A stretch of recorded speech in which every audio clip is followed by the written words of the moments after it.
നമ്മൾ ശ്രീനഗർ റെയിൽവേ സ്റ്റേഷനിൽ എത്തിക്കഴിഞ്ഞു ഗൈസ്. നമ്മൾ ഇവിടുത്തെ മെയിൻ സ്പോട്ടായ സ്ഥലങ്ങളിലേക്കാണ് ഇനി പോകാൻ നിൽക്കണം. അതിൻ്റെ ഇടയിൽ കുറേ ടീമുണ്ട്. നമ്മൾ ഇറങ്ങുമ്പോൾ തന്നെ തൊട്ട് ലെഫ്റ്റ് സൈഡ് സിം എടുക്കുന്ന ഒരാളുണ്ട്. അയാളെ ഞാൻ വീഡിയോ ഒന്നും എടുത്തിട്ടില്ല. നമ്മൾ സിം എടുത്തിട്ടുണ്ടെങ്കിൽ തൊട്ട് ബാക്കിലിരിക്കുന്ന ആളാണ് നമ്മുടെ കൊടിയിലെ ലെഫ്റ്റ് സൈഡിൽ.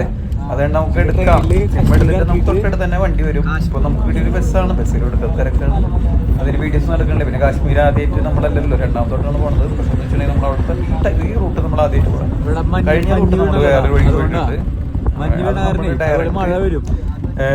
ശ്രീനഗറിലേക്കാണ് എത്തിയത്. ഷെയർ ടാക്സി പിടിച്ചിട്ട്. പക്ഷേ ഈ പ്രാവശ്യം അങ്ങനെയല്ല. ഈ പ്രാവശ്യം നമ്മൾ ബസ്സിലാണ് പോകണം. കുറച്ചുകൂടി അഡ്വാൻറ്റേജ് ആയിട്ട് നമ്മൾ ഓരോ സ്ഥലങ്ങൾ പഠിച്ച് പോണ വഴിക്ക് ഇന്ത്യൻ ആർമി അങ്ങനെയുള്ള പല ടീമിനെ നമുക്ക് കാണാനായിട്ട് സാധിക്കും. അതുപോലെ വലിയ വലിയ വീടുകൾ, പല പല രൂപത്തിലുള്ള സ്ഥലങ്ങളും കാര്യങ്ങളൊക്കെ നമുക്ക് ഈ ലെഫ്റ്റ് സൈഡിലൂടെ കാണാനായിട്ട് സാധിക്കും. അത് കഴിഞ്ഞ് നമ്മൾ നേരെ ശ്രീനഗറിൽ ഇറങ്ങി. ആ വീഡിയോ എൻ്റെ കയ്യിലില്ല. അത് കഴിഞ്ഞ് നമ്മൾ ഇറങ്ങിയിട്ടുള്ള വീഡിയോ ആണ്. ഇറങ്ങി നടക്കുകയാണ് നമ്മൾ ശ്രീനഗറിൽ. ഇതാണ് ശ്രീനഗർ സെൻറ്റർ. അപ്പോൾ ഇവിടെ അധികം വീഡിയോസും കാര്യങ്ങളൊന്നും എടുക്കാനായിട്ട് പാടില്ല. ശരിക്കും പറഞ്ഞു കഴിഞ്ഞാൽ മെയിനായിട്ട് ഈ ലെഫ്റ്റ് സൈഡിൽ ദാൽ ലേക്കാണ്. കണ്ട അത്യാവശ്യം ശിക്കാരുകളൊക്കെ ഉണ്ട്. ഇതാണ് അപ്പോൾ ദാൽ ലേക്ക് അങ്ങനെ എഴുതി വെച്ചിട്ടുണ്ട്. CD എന്നൊക്കെ വന്നിട്ട് കുറേ കാര്യങ്ങളുണ്ട്. പിന്നെ നമ്മുടെ ഇലക്ട്രോണിക് റിക്ഷ അവിടെ ഉണ്ട്. കണ്ടല്ലേ, രണ്ട് റൈറ്റ് സൈഡിൽ ഇലക്ട്രോണിക് റിക്ഷകൾ അങ്ങോട്ടും ഇങ്ങോട്ടും ഓടിക്കൊണ്ടിരിക്കുന്നുണ്ട്. അതിനിടയിൽ ആൾക്കാരൊക്കെ നടക്കുന്നുണ്ട്. ഇത് നടന്നു പോകണം. അപ്പോൾ അതിൻ്റെ ഇടയിൽ ഓരോരുത്തർ റൂം വേണമെന്നൊക്കെ ചോദിക്കുന്നുണ്ട്.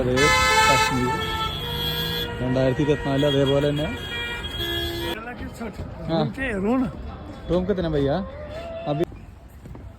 ഞങ്ങളുടെ കുറച്ച് പേരൊക്കെ പരിചയപ്പെട്ടു. ഞങ്ങളുടെ ഇപ്പോൾ 4-5 മലയാളികളുണ്ട്. നമ്മുടെ കൂടെയുള്ള 4-5 മലയാളികളാണ്. 1 2 3 4 5. അപ്പോൾ 5 മലയാളികൾ നമ്മൾ അവിടെ എത്തിയിട്ട് പരിചയപ്പെട്ടു. അവർ ജസ്റ്റ് അതിൻ്റെ ഇടയിൽ കൂടെ നടക്കാനായിട്ട് ഇറങ്ങി. നമ്മൾ പിന്നെ റൂമിൻ്റെ കാര്യങ്ങളൊക്കെ അറിയാൻ വേണ്ടിയിട്ട് നമ്മൾ നേരെ റൂമിലേക്ക് പോവുകയാണ്. പിന്നെ അതിൻ്റെ ഇടയിൽ വീഡിയോസും അതുപോലെ ഫോട്ടോസ് എടുത്ത് തുടങ്ങിയിട്ടുണ്ട്. അതിൻ്റെ ഇടയിൽ നമ്മൾ വേറെ ആളെ കണ്ടു.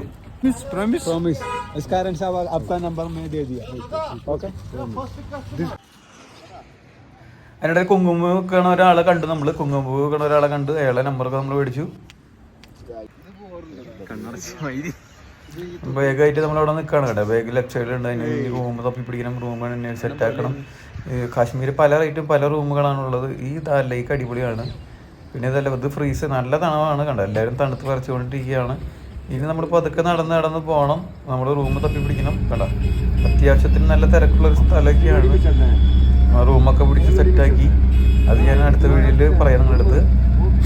റൂമിന് വീഡിയോസൊന്നും നമ്മൾ ഇടുന്നില്ല. പിന്നെ എന്ന് വെച്ചിട്ടുണ്ടെങ്കിൽ നമ്മൾ പിറ്റേ കാലത്ത് ഇരുന്നിട്ട് നമ്മൾ ഇന്ന് എവിടേക്ക് പോകണമെന്ന് വെച്ചിട്ടുണ്ടെങ്കിൽ നമ്മളൊരു സ്ഥലത്തേക്ക് പോകണം. നമ്മളിന്ന് കാശ്മീർ കറങ്ങി കാണണം.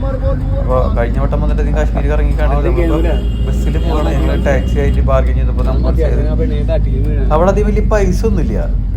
അതുപോലെ തന്നെ വെച്ചിട്ടുണ്ടെങ്കിൽ ബസ്സിന് പോകണമെങ്കിലും ടാക്സി പോകണം സെയിം തന്നെയാണ്. ഞങ്ങൾ ബസ് എടുത്തു. ബസ്സാകുമ്പോൾ നമുക്ക് അത്യാവശ്യത്തിന് നമുക്ക് ആൾക്കാർ തല്ലുണ്ട്. പിന്നെ അവർ അതുപോലെ പറ്റിക്കുന്ന ആൾക്കാരല്ല കാശ്മീരികൾ. അപ്പോൾ പിന്നെ അതുപോലെ തന്നെ അവിടുത്തെ ഹൈടെക് ഉള്ള പുതിയ പുതിയ വീടുകളും അതൊക്കെ ഹോസ്പിറ്റല് അങ്ങനെയുള്ള കാര്യങ്ങളൊക്കെയാണ്. പിന്നെ ഇതുപോലത്തെ ചെറിയ ചെറിയ ബസ്സുകളൊക്കെയാണ് അവിടെ ഉള്ളത്. പിന്നെ പോണ വഴിക്ക് കാശ്മീരിൽ പുതിയ ബസ്സുകൾ ലോഞ്ച് ചെയ്തിട്ടുണ്ട്. ഇതാണ് കാശ്മീരിലെ ബസ്. അങ്ങനെന്തോ പേര് എഴുതിയൊരു ബസ്സാണ്. അപ്പോൾ അതാണ്. അതിനുശേഷം നമ്മളൊരു സ്ഥലത്ത് ഇറങ്ങി. അവിടെ നമ്മളിനി വേറെ ബസ് എടുത്തിട്ട് വേണം പോകാനായിട്ട്. അങ്ങനെ വേറെ ബസ് പിടിച്ചു. നമ്മളിൽ വിക്സിൻ്റെ സാധനമാണ് ഉള്ളത് കൂടെ.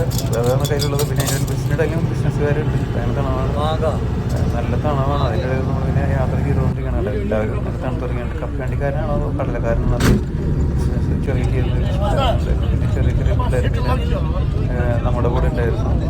നമ്മൾ കാശ്മീരിൽ എടുത്തിരുന്ന യാത്രയാണ്. അതുപോലെ തന്നെ നമുക്ക് സൈഡ് സീറ്റായിട്ടാണ് നമ്മൾ എടുത്തത്. നമ്മുടെ ബാക്കിലിരിക്കണവരൊക്കെ കാശ്മീരികളാണ്. കാശ്മീർ കൂടെ ഒരു യാത്രയാണ് നമ്മൾ പ്ലാൻ ചെയ്തത്. അപ്പോൾ അതിനിടയിൽ കുറേ പേര് നമുക്ക് പരിചയപ്പെടുകയും ചെയ്യാമല്ലോ. ഇനി നമ്മൾ സൈഡിൽ കൂടെ പോകുമ്പോൾ ആപ്പിൾമാരൊക്കെ കാണാൻ പറ്റും. അതുപോലെ ചെറിയ ചെറിയ സിറ്റികളാണ്. പരമാവധി നല്ലൊരു സിറ്റിയാണ്. പിന്നെ മഞ്ഞുള്ളത് കൊണ്ട് വളരെ പച്ച പിടിച്ചതൊന്നും കാണാൻ പറ്റില്ല. എന്ന് വെച്ചിട്ടുണ്ടെങ്കിൽ മഞ്ഞൊന്നും നമുക്ക് കൃത്യമായ കാര്യങ്ങൾ കാണാൻ പറ്റില്ല. പിന്നെ തോട്ടങ്ങളൊക്കെയാണ് മെയിനായിട്ട് കാശ്മീരിൽ കാണാനായിട്ട് സാധിക്കുക. അപ്പം നമ്മളൊരു ഡിസംബറിലൊക്കെ പോയി കഴിഞ്ഞാൽ നമുക്ക് കാശ്മീരിൽ ഇങ്ങനെയാണ് കാണാൻ സാധിക്കുക. നമ്മളൊരു ജൂൺ ജൂലൈ ആഗസ്റ്റിലൊക്കെ പോയി കഴിഞ്ഞാൽ മഴ കാണാനായിട്ട് സാധിക്കും. ഇപ്പൊക്കെ നമുക്ക് പോയി കഴിഞ്ഞാൽ ഈ ഒരു സാഹചര്യമായിട്ട് കാണാൻ പറ്റുക. നമ്മളിന്ന് പോയിക്കൊണ്ടിരിക്കുകയാണ്.